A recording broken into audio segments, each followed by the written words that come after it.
What was the highest waste of money that you don't regret? My first paycheck I bought a $900 wedding cake. Me and my brother had no way to get it home since it didn't fit on our skateboards. We just had a cake fight in the parking lot. My brother passed away shortly after that. I still think about that day whenever I'm sad. That memory alone is worth more than $900.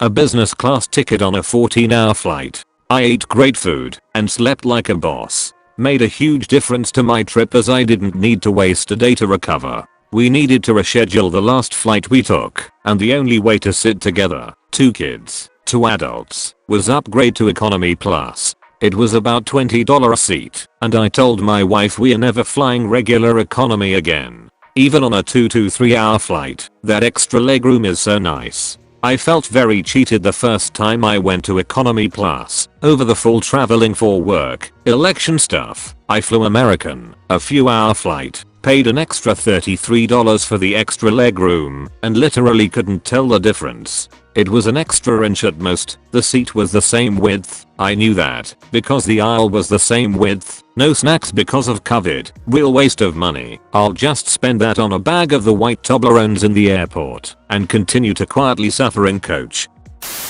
Use seatguru.com. You will be able to see exactly the seat you're getting for your money. There are huge disparities between the seats you get, even comparing business class seats to other business class seats. Edit. Oh, and if you're flying to Asia, please for the love of God use a nation airline. They are so much better. In general Asian carriers / me carriers, European carriers, US based carriers. Absolutely check SeatGuru. I'm not exactly sure if it's the Airbus 320 or 321, but one of those usually has no seats 10A and 10F. That makes 11A and F the absolute best seats in economy single aisle. I paid $30 extra for the seat New York, Las Vegas once.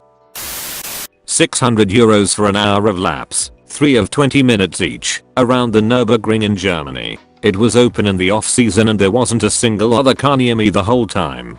10/10ths one of the most thrilling experiences of my life. Edit. I rented a car at the track, which is why it was so much. You can bring your own car or rent one there, but they don't allow commercial rental cars. Individual laps were I think €20 each at the time. I'm buying this for my so for our honeymoon, when we get married, and I'm so excited to see his reaction. I bought the $350 Lego Ghostbusters Firehouse 5 years ago. I was a huge Lego kid in the 1980s and loved Ghostbusters. When they announced the set I told my wife that I was buying it. Ridiculous expense be damned. It is set up in my home office and will never come down. They have a huge Ecto one now. Would make a nice companion piece. All yours for the low price of $199.99. My older sister is obsessed with the Witcher games, so I paid the main character / Geralt's voice actor to wish her a happy birthday. Edit. I didn't expect this to blow up, holy shit. For those who asked, it was around €40 on Cameo, but I'm very broke student. So for me that's expensive. And some people consider it wasted money because it's nothing physical or SMTHNG. Beats me. But yeah, I feel like it's cooler than having her little sister just tell her every year how much she appreciates her. Haha. Voice actor seems like a really cool dude. He even made the effort to pronounce her name right. We speak Dutch and it's joke, as silly as that sounds. Edit 2. Since a friend told me about my post blowing up, if you know us personally, don't mention it to her. She doesn't use Reddit, but her b-day is only in a few weeks. I spent about $6 grand on MC DJ for my wedding, but he was the most professional MC I've ever met. He coordinated all the sound with the videographer, the caterers around the speeches, pre-planned all music, and mixed songs to be the perfect length. I didn't worry about a thing on the day. If you've ever been to a wedding with a terrible MC then you know the value in a good one. I walked out of a reception where the DJ kept playing hip hop / rap about cheating. Nobody danced for the first 45 minutes. He just kept playing rap music and became abrasive and hostile when the parents / bridal party made other requests. Apparently it got worse after we left. Bands do the same thing. They want to do their performance, but it's not about the band. It's not about the DJ. It's only about the couple. A real gigging musician or DJ knows their place. Play the music and make the money. Go home. This is why, as a musician who has played many weddings, I really don't like them. I don't like playing an event where me or my band isn't the main focus. I know it sounds self-centered or whatever, but I see myself as an artist and want you to pay attention to what I'm doing. I don't like busking for the same reason. Boo-hoo it. Gotta make that money. So here I'm up there playing Garth Brooks for a 1/8 cowboy wedding.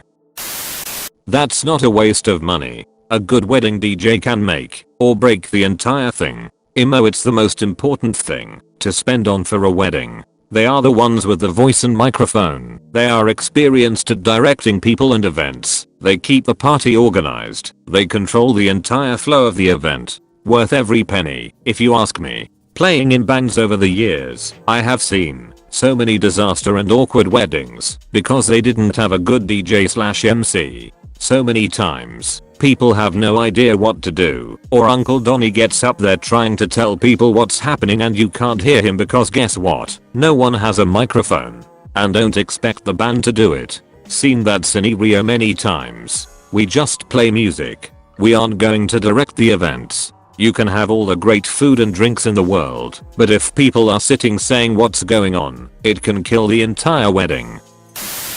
Due to poor insulation and distance from the water heater, my shower is never properly warm in winter. I just bought a single endpoint tankless water heater for just my shower. Best $150 I ever spent. Could I really afford it? No. Did I need it? No. Do I love it? You bet your sweet bippy I do. Didn't know this was a thing. I hate that my shower gets cold after like 5 minutes. Looked a few up, and this seems a bit more complicated and would probably need a pro to install. I want this. I spent $56,000 on college for a degree I don't use, but I met my husband there, so I really can't complain. If I divide that over the nearly 25 years we've been married and consider that he's the best of dudes, it is a pretty good deal. Got the bachelor's and the Mrs. degree.